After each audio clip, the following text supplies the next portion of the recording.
В 6 утра в мечети Рауза уже почти нет свободных мест. Через полчаса начнется чтение сур из Корана, и многие пришли заранее. Сегодня нужно успеть пройти через металлодетектор. Это связано с усилением мер безопасности. Получается, у вас один сын, да? Один сын, да, одна дочка. Одним из первых на праздничный намаз пришел Алмаз Зарипов. Рядом сын и племянник. Говорит, в их семье так принято. В этот день все мужчины должны быть в мечети. Чтобы они тоже видели, тоже в этом направлении росли, правильные поступки совершали и правильное наставление получали.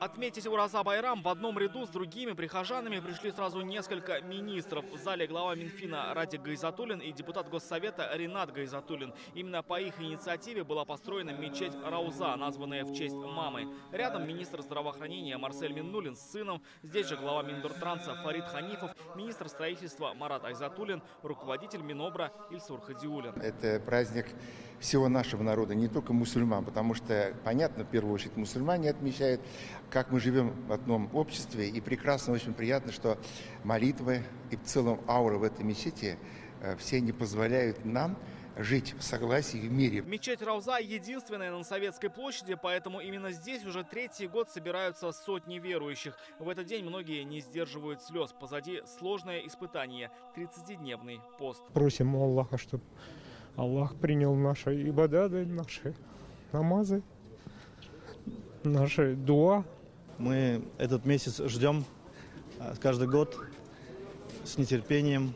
Очень много значит для веры. Сегодня здесь собрались почти 1200 человек. Не всем хватило места в залах. Кто-то молился во дворе. Настолько молодежи много. И родители приходят с детьми. Вот это меня очень радует, потому что здесь у тех людей, которые вот именно связаны с религией, есть иман. Он не совершает какое-то злое деяние и так далее, и так далее. Это благо для нас. Если в мечетях места не хватает, значит, много молящихся.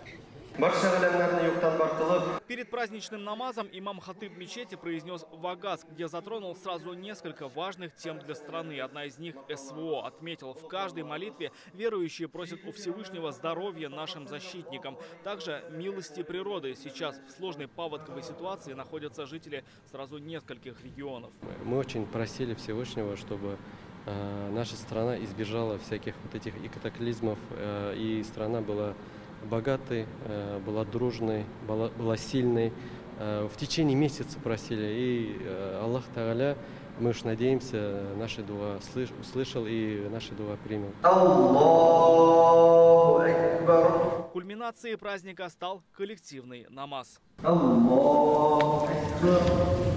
А после праздничного намаза вперед за праздничный стол. Ураза Байрам принято отмечать с семьей за горячим чаем и блинчиками, которые заботливо к возвращению мужчин из мечети дома приготовили женщины. Впереди целый выходной, который верующие посвятят своим близким.